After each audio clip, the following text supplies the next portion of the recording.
আপনি কিন্তু চাইলে আপনার নিকাবটা খুলে নিতে পারেন। আপনার কি কোনো সাহায্য দরকার? আচ্ছা, কথা বলতে প্রবলেম কি বলেন আমাকে। আপনি আবার আমাকে বিরক্ত করতে এসেছেন, আপনি প্লিজ চলে যান। আপনাকে দেখে অনেক বিপদগ্রস্ত মনে হচ্ছিল, তাই মনে হচ্ছিল আপনার কোনো সাহায্য দরকার। এই শহরে তো নানান ধরনের মানুষ থাকে, ভালো মানুষ খুঁজে পাওয়া খুব কঠিন। ঠিক আছে, আপনি সাবধানে থাকবেন। শুনেন, আমি আসলে বাসা থেকে পালিয়ে এসেছি। তারা আমার বিয়ে ঠিক করেছে অন্য একটা জায়গায়, আমার অমতে। বুঝতে পেরেছি। তাহলে আপনাকে কিভাবে সাহায্য করতে পারি আপনি বলুন। আপনি কি কয়েকদিনের জন্য আমার একটু থাকার ব্যবস্থা করে দিতে পারেন? আপনি একটু দেখেন না প্লিজ।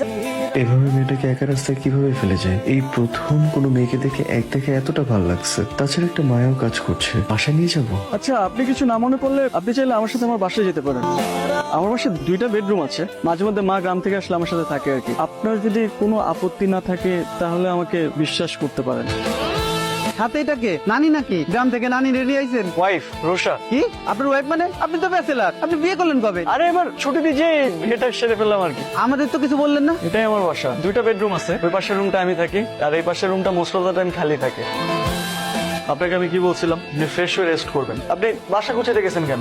আমি একদম অগোছলো থাকতে পারি না। আচ্ছা, এখানে আমাদের দুপুরের খাবার, বাজার আর মেয়েদের কিছু ড্রেস আছে। আপনি পরে যে পছন্দ করে কিনে নিতে পারবেন, কোনো সমস্যা নেই। আপাতত এখান থেকে একটা পরে নেন। আপনি এত সকালে উঠে গেছেন? আপনি না কালকে বললেন যে আপনার অফিস আছে সকালে, সেই জন্য আপনার ব্রেকফাস্ট রেডি করে দিলাম। আসেন ব্রেকফাস্ট করে নেন। হ্যাঁ, আপনি এত কিছু কেন করতে গেছেন? আর আমি তো সকালে খাই না। অফিসে যে চা অথবা কফি একটা খেয়ে নিই, ওটাই সকালের ব্রেকফাস্ট। আপনি হালকা কিছু খেয়ে নেন।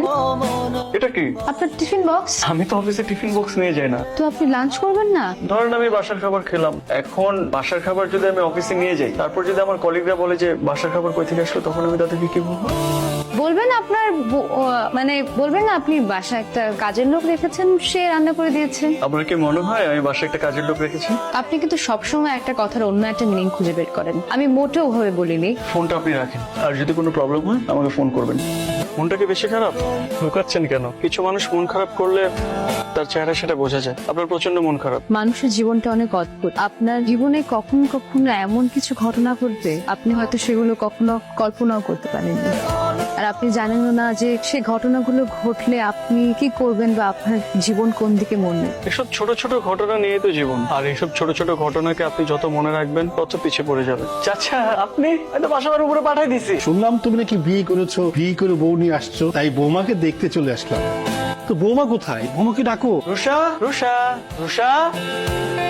বৌমা তো দেখতে খুবই সুন্দর। চাচার জন্য চা বানিয়ে নিয়ে আসো, যাও। চাচা আপনি বসেন, আমি চা বানিয়ে নিয়ে এসেছি। না মা, চা লাগবে না। রাফি তোমার ছেলের মতো, খুব ভালো ছেলে। শুনলাম রাফি বিয়ে করে বউ নিয়ে এসেছে, তাই তোমাকে না দেখে আর থাকতে পারলাম না। তুমি খুব ভাগ্যবতী যে রাফির মতো একটা ছেলে পেয়েছো। আমি দোয়া করি তোমরা যেমন সারা জীবন একসাথে সুখে শান্তিতে থাকতে পারো। জায়গাটা ভীষণ সুন্দর। আমি অনেকদিন এরকম প্রাণ খুলে নিঃশ্বাস নিই না। মানুষের ডিপ্রেশনের সবচেয়ে থেকে বড় ওষুধ হচ্ছে প্রকৃতি। যে মানুষ সবচেয়ে থেকে বেশি প্রকৃতি উপলব্ধি করতে পারে, সে তার জীবনে সবচেয়ে থেকে বেশি প্রশান্তি খুঁজে পায়। আমি কখনো এমন সুযোগই পাইনি। আমার প্রায় পুরোটা জীবনে কেটে গেছে বন্দিশালার পাখির মতো। যে জীবনে এত ঝড় ঝাপটা বয়ে গেছে, সেই জীবনে জীবনকে উপলব্ধি করতে পারলাম না, আবার প্রকৃতি। আপনি তো সব বাধা ভেঙে বেরিয়ে এসেছেন, এখন একটু নিজেকে নতুন করে তৈরি করেন না।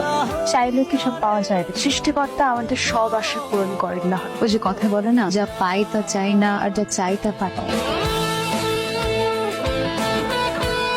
আপনি যদি আপনার জীবনে সবকিছু পেয়ে যান, তাহলে তো আপনি আপনার অস্তিত্ব হারিয়ে ফেলবেন। আমাদের জীবনে আমরা সবকিছু পেয়ে গেলে আমাদের না পাওয়ার আফসোসটা থাকে না, আর না পাওয়ার আফসোসটাই আমাদেরকে পুড়িয়ে খাঁটি করে, অস্তিত্ব খুঁজতে সাহায্য করে। অস্তিত্ব খুঁজে লাভ কি বলেন, যেখানে জীবনটাই একটা অমাবস্যার অন্ধকার। অন্ধকারই তো আলোর অস্তিত্ব। অন্ধকার যদি না থাকে তাহলে আলো তো মূল্যহীন হয়ে যাবে, আর এই অন্ধকারই আপনাকে আপনার পথ খুঁজতে সাহায্য করবে।